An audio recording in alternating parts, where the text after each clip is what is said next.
انبیاء کے کمالات کا عکس صحابہ پر۔ انبیاء کی تعداد 1,24,000، صحابہ کی تعداد بھی کم و بیش معروف 1,24,000، ورنہ 4 لاکھ تک لکھی گئی ہے، جیسے انبیاء کی تعداد 2 لاکھ سے بھی زائد لکھی گئی ہے۔ انبیاء میں رسول 313، انبیاء میں رسول بولو، صحابہ میں بدری صحابہ 313۔ رسول کی خاصیت میں نے آپ کو بتائی تھی کیا، کہ وہ ہر حال میں کامیاب ہوتا ہے۔ تو بدر میں تھوڑے تھے، ننگے پاؤں تھے، جسم پہ کپڑے نہیں تھے، ہاتھوں میں اسلحہ نہیں تھا، لیکن پھر بھی وہ 313 کی عدد کی وجہ سے اللہ نے انہیں کامیاب کیا۔ اس لیے جتنے وظائف بتانے والے بزرگ ہوتے ہیں، اکثر کسی عمل کو پڑھنے کی بڑی تعداد وہ 313 بتاتے ہیں کہ اس کو 313 مرتبہ پڑھو، اس لیے کہ اس عدد میں اللہ نے برکت رکھی ہے، یہ غلبے کا عدد ہے۔ 10 رسول ایسے ہیں جو اولو العزم ہیں، یعنی ہر رسول استقامت والا ہے، لیکن ان 10 کو ان میں اعلیٰ مقام حاصل ہے۔ کون کون سے ہیں؟ حضرت آدم، نوح علیہ السلام، ابراہیم علیہ السلام، اسماعیل علیہ السلام، موسیٰ علیہ السلام، داؤد علیہ السلام، سلیمان علیہ السلام،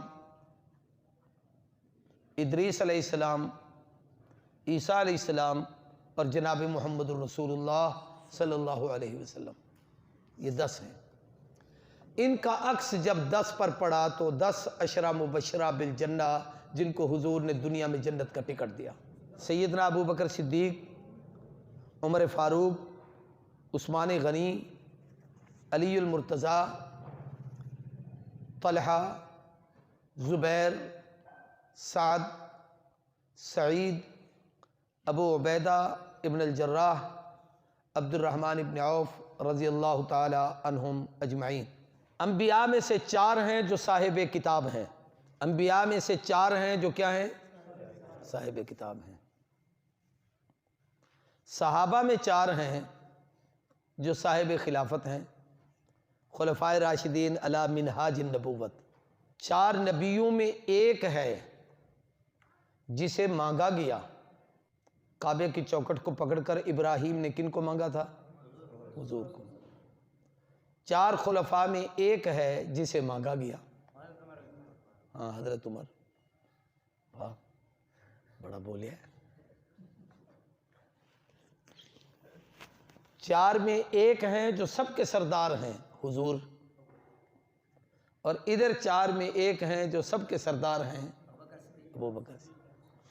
وہاں ایک ہیں جس نے سب کی امامت کی ہے اور کسی نے انکار نہیں کیا، یہاں بھی ایک ابو بکر ہیں جس کی امامت کا پوری امت میں، صحابہ میں کسی نے انکار نہیں کیا۔ 450 آیات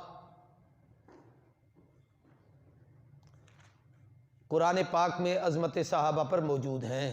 مقام صحابہ کو سمجھنے کے لیے چند کتابوں کا نام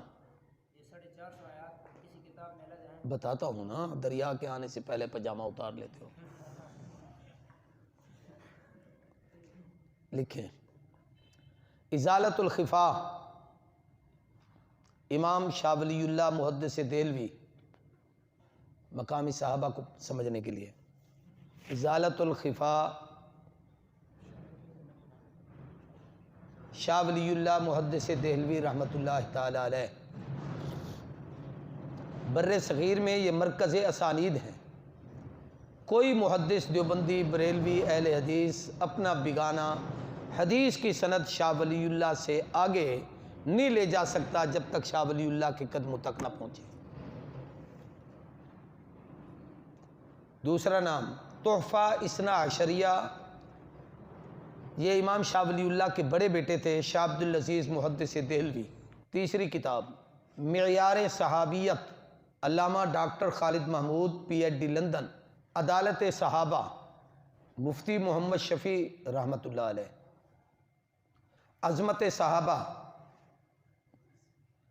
علامہ دوست محمد قریشی رحمۃ اللہ تعالی علیہ۔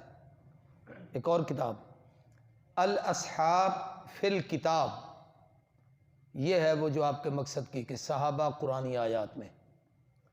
الاصحاب فی الکتاب، سید نور الحسن شاہ بخاری، رد المطاعن، تانوں کا رد، سید نور الحسن شاہ بخاری۔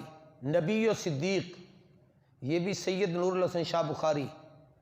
اصحاب رسول کی آئینی حیثیت، علامہ ضیاء الرحمن فاروقی شہید۔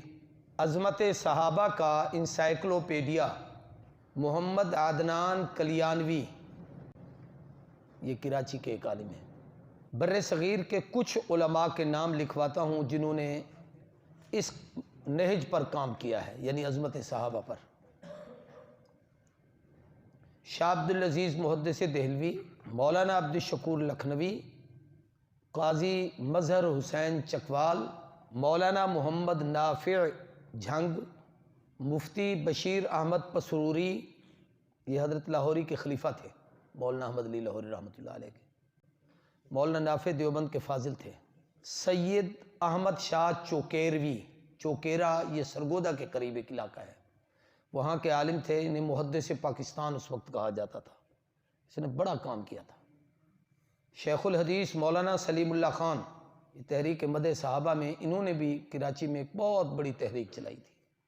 سید محمد عبداللہ شاہ سکھر، یہ مولانا علی شیر حیدری کے بھی استاد تھے۔ علامہ عبدالستار توسوی، علامہ دوست محمد قریشی۔ باقی بزرگوں کے نام آپ چونکہ جانتے ہیں اس لیے میں نہیں لکھواتا، جن کے آپ نہیں جانتے تھے ان کے لکھوائے ہیں۔ باقی تحریکیں آپ کے ہاتھوں کی ہیں، اللہ کرے رہ جائیں، نظر بد سے محفوظ رہیں۔